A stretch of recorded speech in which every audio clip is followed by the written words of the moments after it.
Hello, and welcome to episode 141 of the Nintendo Fun Club podcast. This is our first E3 2017 episode. Woo!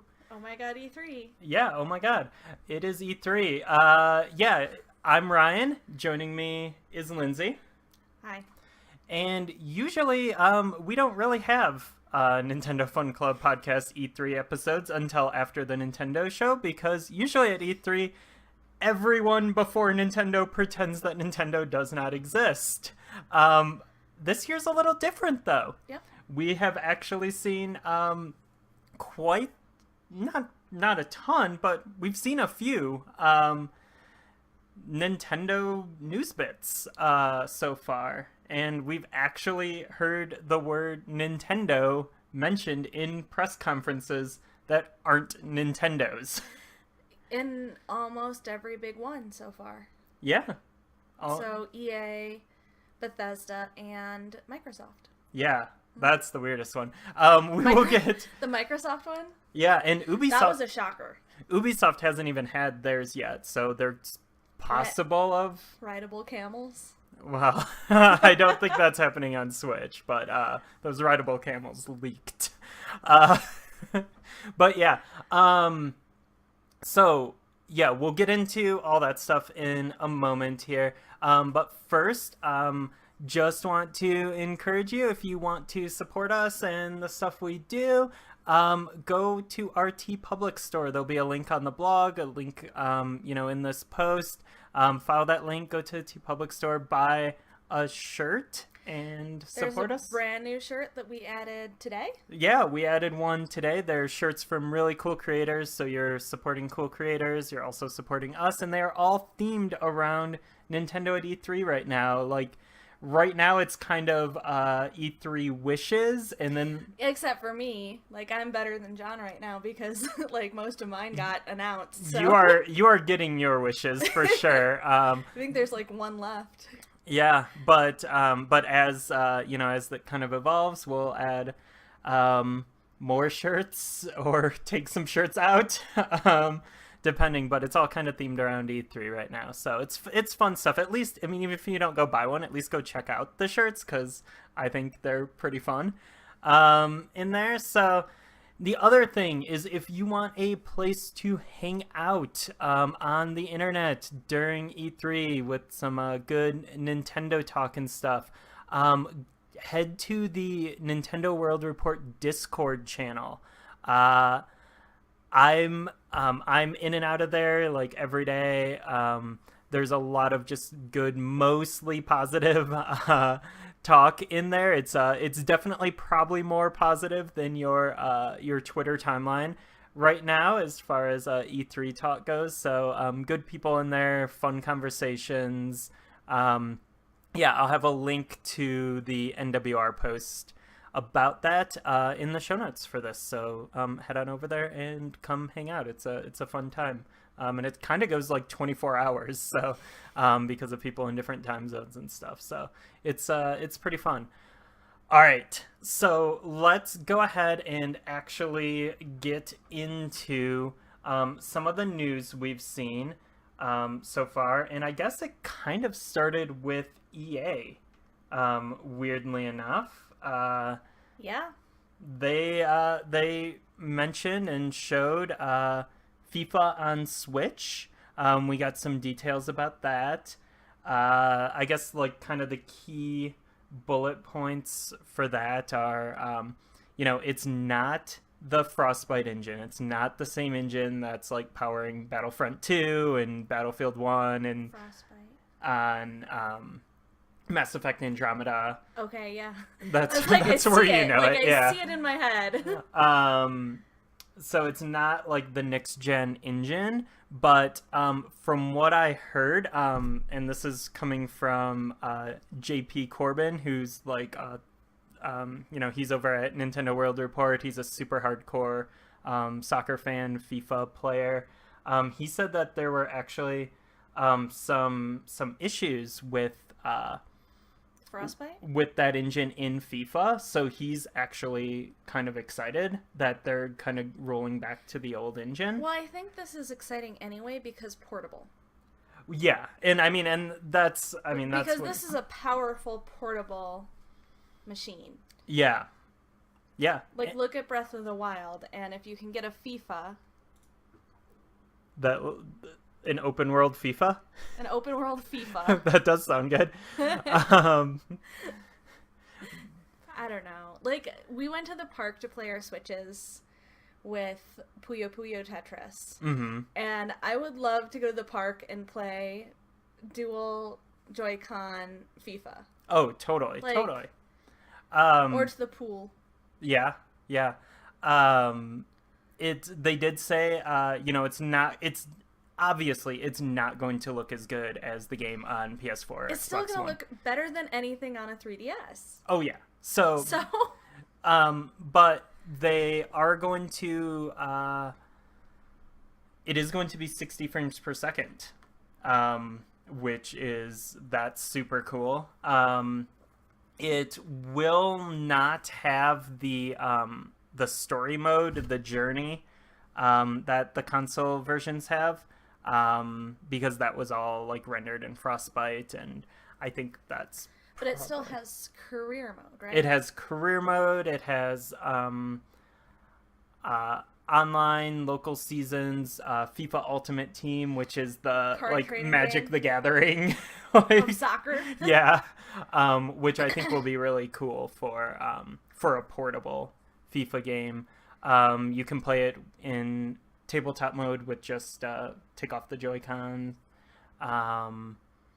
I think this is a really cool package. Like, I will definitely play it, and I haven't really played a soccer game since winning 11-7. So yeah, winning 11-7 or 8, like, that's a long time ago. Yeah, and I always like dig in a little bit to the FIFA games when they go up on EA Access on the Xbox One, and you can play them for free. But this is one I'll actually buy. Right, and that's kind of where I'm at, because I think I will get use out of it. So yeah, that is super cool. It's that version is turning out better than expected. It comes out on September 29th. Next up, this one was not actually in any of the conferences, but I still think it is super, super cool. And that is Blade Strangers was announced for Switch. This is a kind of, I don't know, like crossover fighting game from like indie Japanese developers, kind of. So you have it's a 2D fighting game. It's coming from Nicholas and Studio Saizensen, who I'm not super familiar with, but yeah, it has characters from Code of Princess, which is an awesome 3DS fantasy beat 'em up, kind of a like spiritual successor to Guardian Heroes, the wonderful Treasure Saturn game. Umihara Kawase, the Yumi's Odd Odyssey, the grappling hook fish game, which originally... I know neither of these. That's why I'm kind of quiet. It's cool. You'll have a lot to say about the next one. Oh, yeah. Yeah, that series started on Super Famicom. There's a PS1 version, and then most recently it came to the 3DS and I think Steam and stuff. So that's pretty cool. And also characters from Cave Story, which is coming out on Switch next week, I believe. I will definitely play that on Switch. Yeah. I played the demo. Oh, okay. Of Cave Story, and I thought it was pretty cool. It's super cool. I've never actually finished it. I'm hoping the Switch version is the one I finish, which actually, and we'll get to this at the end here, but Switch has been really good for me for actually finishing games. Yeah. I have finished almost every game I bought on Switch, so I think Cave Story will work. Wow. It's convenient though. But I never finish games. So yeah, Blade Strangers coming to Switch. I don't think there's a date or anything on it, at least according to this Nintendo Life article. It's TBA, but still cool. It looks pretty. Yeah. And I don't play fighting games, so... Yeah. Like, I won't play it, but it looks real pretty. It does look nice. It does look nice. And, you know, Switch is becoming a really cool platform for fighting games with all the Neo Geo ones, and I'm still having a lot of fun playing with online in Street Fighter, so yeah, good stuff. Next one, and I will let you take this away. This is the first thing during the Microsoft conference that made me really gasp. You weren't paying attention at all. Whoops. Because you don't play a lot of Minecraft. And I do play Minecraft. I'm not good at it at all. But I don't think you have to be. But Microsoft announced that you can cross-system play now. So for Minecraft. So like I can be playing Minecraft on my Switch, which I have Minecraft on multiple systems. Because we have it on our Xbox. I have it on my Vita, and then I'm gonna get it on my Switch. That you can cross-play. So I can be playing on my Switch, and he can fire up the Xbox One. The Xbox One and play with me. Yeah. Personally, I like when people play nice together. This is a great example of people playing nice together. Well, almost all the people. Someone's not playing nice in this. PS4 is not playing nice. PS4 is not playing nice. I kind of whatever. That's fine. I don't know what the details are behind that. I'm not going to speculate, but this is like Spider-Man being in Marvel movies now. It's a start. So it looks like the cross-compatible versions will be PC, Switch, Xbox One, iOS, and Android. Okay. So that's still huge, and they made a point of like they showed a Nintendo Switch on there. Yeah. And you weren't paying attention. I was like, Switch, that's a Switch. That's a Switch. What are they talking about Switch at this Microsoft conference where they announced a new Xbox? Yeah. But it's cool. I kind of wonder if that means that Switch will get all the updates that Xbox version is getting with the super duper graphics pack. Well, it's not going to get the 4K stuff. No. But you know, maybe this does mean that, like, you know, the Switch version will be updated like on the reg a bit more. I have heard really good things, really positive things coming from both Nintendo and Microsoft about like the partnership. I know Phil Spencer like tweeted out when you know, Phil Spencer, like head of Xbox, tweeted out when Minecraft released on Switch. He's like, you know, this has been a great partnership. We're super excited to get this on Switch. And people like Damon Baker have been tweeting about it. I would love to see, you know, this kind of, you know, good relationships between Microsoft and Nintendo continue, especially considering there's like the weird issue of Microsoft owning Rare and Rare developing all those games for Nintendo back in the day, and you know, if they could find some common grounds. But you know, especially since that Rare game that they announced at the Microsoft would look super cute. Sea of Thieves, yeah, that's not gonna come to Switch or anything. Oh, Sea of Thieves. I was thinking, never mind, it wasn't the Rare one. I was thinking the Tale.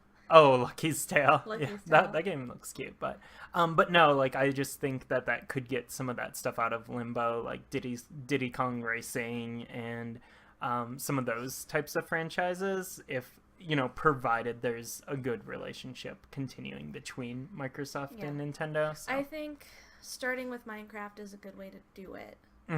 I think that's an easy game to kind of start with. Yeah, and I think that benefits everyone involved. Oh yeah. So, yeah, so that's really cool. It was really cool seeing the like Minecraft Switch in the trailer in the Microsoft conference. Built a Switch out of Minecraft blocks. Yeah, cool stuff. And it was a really cute presentation for Minecraft crossplay. But that's really exciting for me because people are playing nice together.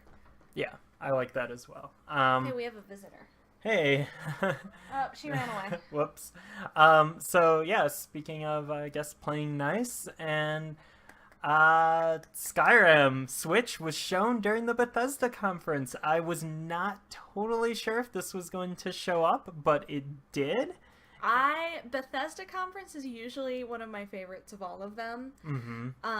Bethesda does a really great job of not giving you games that are like coming in 2019. Mm-hmm. You know, this is the only one during their presentation that didn't have a release date. Yeah, they did. But Pete Hines did say Hey, everything shown is coming out this year. Yep. So, I mean, hopefully that doesn't mean like this fiscal year or something, like some weird industry stuff. But yeah, it was Minecraft on Switch was shown. They did. Before we get to the interesting stuff, I do think it's.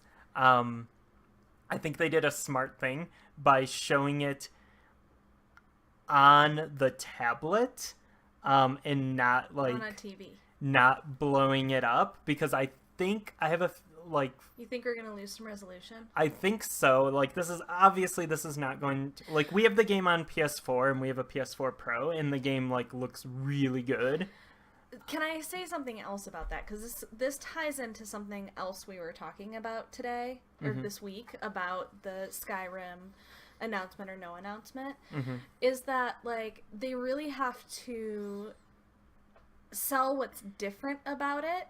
So, like, showing it on the tablet really emphasizes that portability of it and the motion controls in it, rather than, oh, it's just another Skyrim on a computer or on a TV screen. Yep. So, like, that might be another reason why they showed it on the tablet. That's exactly what I was thinking, because the game like looks super nice on the tablet. Yeah.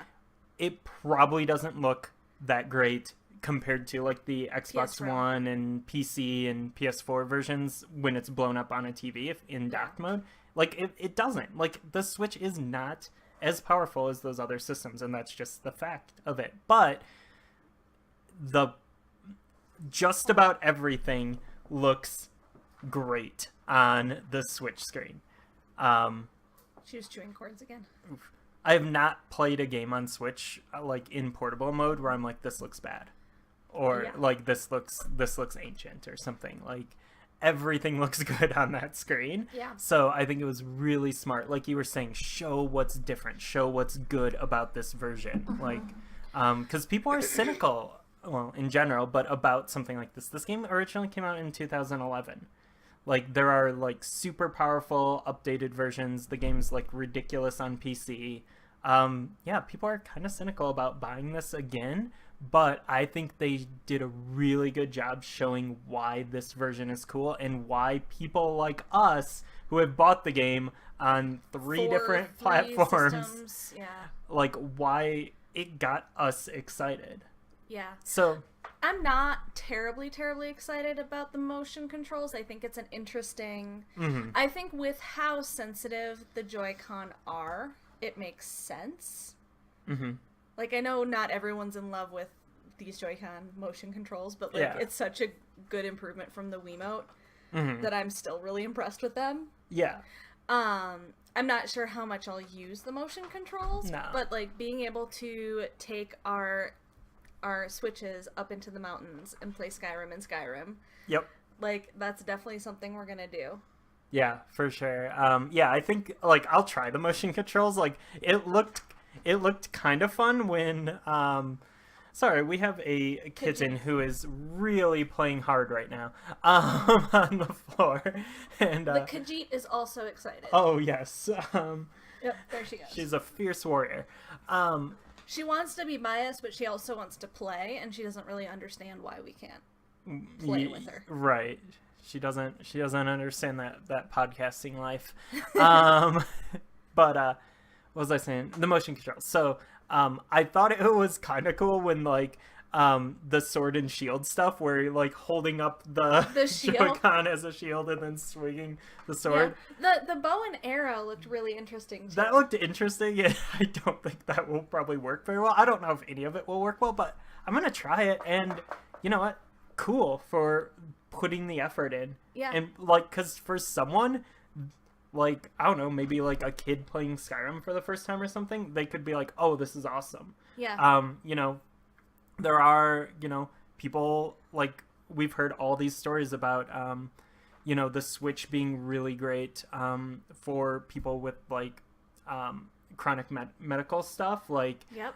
It's been great to be able to detach the Joy-Con because some people just, like, because of medical stuff and... Mobility. Yeah, they can't have their hands close. And same with, like, button stuff, too. Like, the Wii was huge for people who didn't have, like, arthritis or whatever. Yeah, nursing home Wii's. Yeah, and, like, so, I mean, yeah, like, I know people are cynical, like, ugh, I'm never going to use that, why is that even in here? But, like, for some people, even if it's, like, 1% of the players, if this could be the only way they play Skyrim. Mm-hmm. So... I mean, look back at our podcast when I talked about how I used my Switch in therapy. Yeah. Yeah. Like, this is the next iteration of when the Wii came out. That was a huge thing with it. It was families and therapy and bringing people together. Mm-hmm. Yeah. And I think this is awesome. Like, I mean, I love this game to begin with. I've been playing it for 6 years. I have hundreds and hundreds of hours spent in Skyrim. I'm gonna spend 100 more. But do you want to talk about the thing that you said you wanted them to... We'll get there in a thing? sec. Yeah. But best E3 moment so far. Best, yeah. But and what's great about something like Skyrim is, you know, yeah, it's a game I've played over and over again. I've played it on multiple platforms. I don't mind starting it over on a different platform because you get to create a whole new story. You create a new character. You can go... You can make different decisions. Different choices. You can go in entirely different directions. You can do things in totally different orders. You can have a totally different experience. You can play on a different difficulty level. Like, whatever. Like, it's... You can decide to join the Thieves Guild. Yeah. And the Dark Brotherhood. Yep. And be Thane of every city. You can do all of that and more in every Skyrim on the Nintendo Switch. But that's not all. Okay, best E3 moment so far. Yeah, so the trailer was interesting. Like, the first thing I said when, like, it started, I'm like, what is the deal with this music? Like, this is, like, this is different. This is a different way to present this game. It is not the, like... It's not like the epic chanting, epic fantasy returns, like Vikings in the mountains covered in snow, like stuff. It's but it's the hipster Switch music. Yeah, and it was like super fun, and like they're using I mean, just a little aesthetic thing. They use the colored Joy-Con. Yeah. Like, and you just kind of get this vibe, like, oh, this is different and this is fun. Yeah. And then, then all of a sudden the hand grabs a Link amiibo. Puts it on there.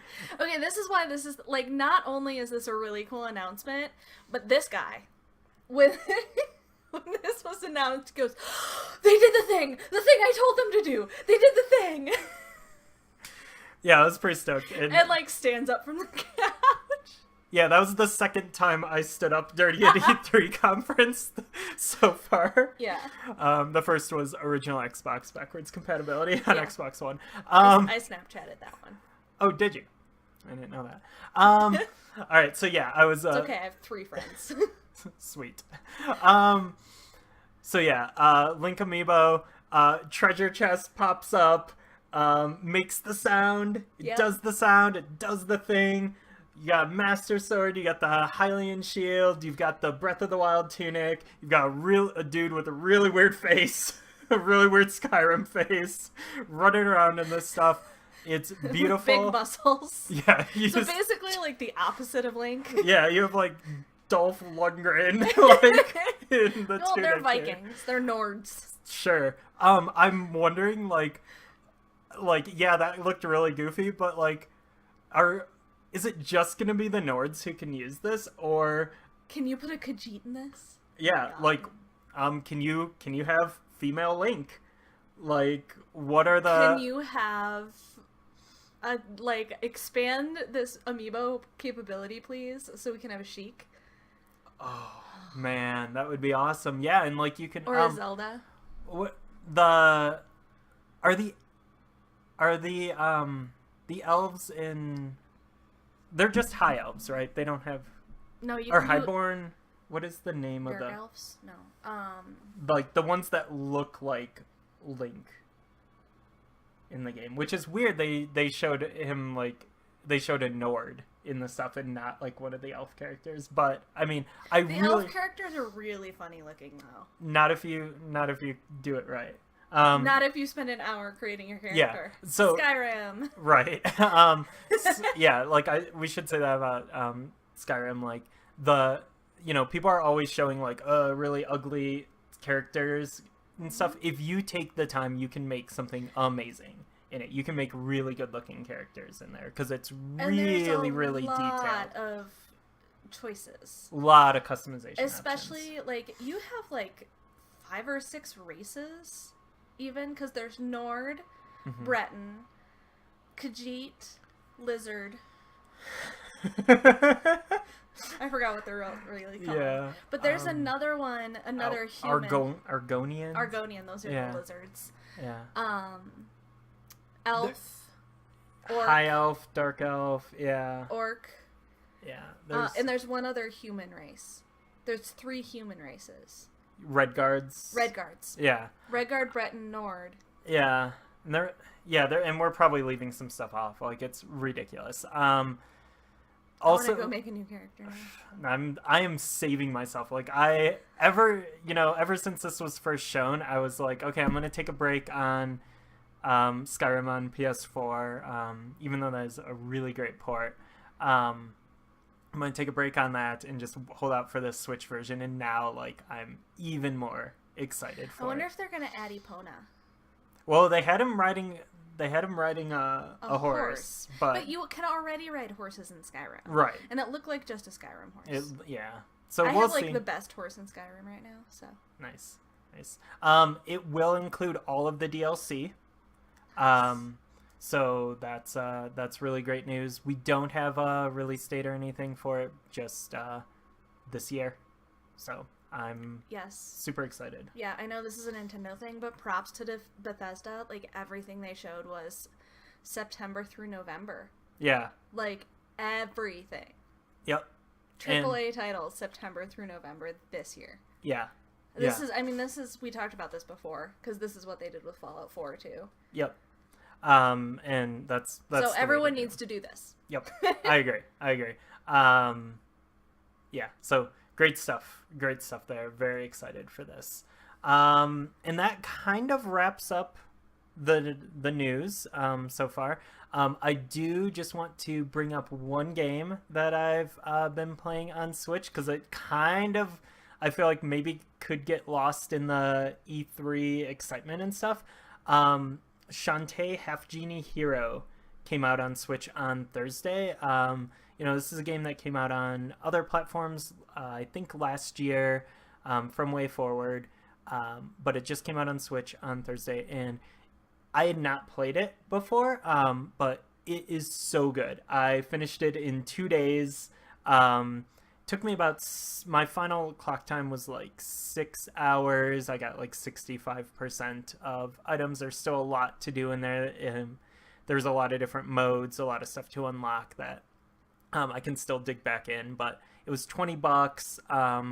It looks beautiful on the Switch screen in portable mode, and it's just a really great like action platformer Metroidvania that a lot of people have probably played. A lot of people listening to this have probably played, but if you haven't, like, I think the Switch version is definitely the way to go. Mm-hmm. It was really awesome, and it really, really hooked me. Truthfully, I haven't been playing much Switch. I keep going back. Like, I'm just puttering in Breath of the Wild. Yeah. Like, I'm putting off Ganon. I'm just wandering. You need to beat the game. I know I can go back. I've just not been in the mood. Yeah. To like do a big battle. I've been puttering and looking around for Koroks and doing shrines that I haven't finished yet, and completing gear sets. It's such a good game for that though. Like, if I just want to pick it up and like wander for a little bit. Yeah. But let's see. ARMS comes out on Friday of this week, so we'll definitely be playing a lot of that, talking about that. And then Cave Story next week, and Ever Oasis coming to 3DS this at the end of the month. So stoked for that. So lots of good stuff. Cave Story. I'll probably Minecraft is out, right? Minecraft is out. I gotta pick up Minecraft. Yeah. Someone wants to play with me. Someone does want to play. All right. So, that kind of wraps up this episode. We will have another episode tomorrow after the Nintendo Showcase, after maybe right after, depending on how we can, get set up times, or maybe in the evening that we record. When is everything tomorrow? It starts pretty early. But then there'll be Treehouse Live all day, like pretty much all day tomorrow. So there'll be, I'm sure, a lot. We can turn that on the TV and then just watch our play with our Switches. That's always a good plan. So yeah, that's that'll be coming tomorrow. But I don't know. Pretty cool so far. This is like the most exciting for Nintendo fans E3 has been prior to a Nintendo conference in a while. Like I'm really excited about everything that's kind of came out. Like, it's so weird. Like, big Western third parties talking about Nintendo. This is a whole new world for me. Like, I've been watching. Skyrim and EA, Bethesda and EA saying it, are super exciting. It's cool. It's cool. So especially Bethesda. I have a lot of faith in that company. Even if I don't love all their games. Mm-hmm. They're good people over there making good stuff. So they had a great conference. Yeah. Super fun to watch. Only 45 minutes, just never dragged. It was bam. Started off super cute, celebratory of like their games and their creators. I feel like they did that last time we watched it too. Is like they went in and they always start by talking with their creators and what they like and what they did. And this year they did it with their kids. Yeah, that was cute. It was so cute. And just something I said on Twitter is like they gave their games room to breathe. Like they let Machine Games put out this ridiculous Wolfenstein it looks epic, so good. Like, I mean, there was like TV footage. There was like the trailer cutting around to all these different scenarios. Just like it was like an art house, like AAA game film, and it looks so super good. And then like super great characters. I know this is not a Bethesda podcast, but we could probably talk about 45 minutes about these games. Yeah, it was really cool. So and then and the Switch Skyrim thing was just kind of like the icing on the cake. So yeah, super cool. I hope people. I'm pretty sure the game's gonna turn out well. I hope people support this so we can get more of this kind of stuff in the future, because all their good intentions, if it doesn't sell, it's not gonna happen anymore. So right. But yeah, so cool. So keep an eye on our site, on our Twitter feeds and everything, on NintendoFunClubPodcast.com. I'm on Twitter at BrawnDwarf, BrawnDwarf. And I'm on Twitter at MabelGirl3, MableGRL3. And don't forget to check out our TeePublic site. Right on.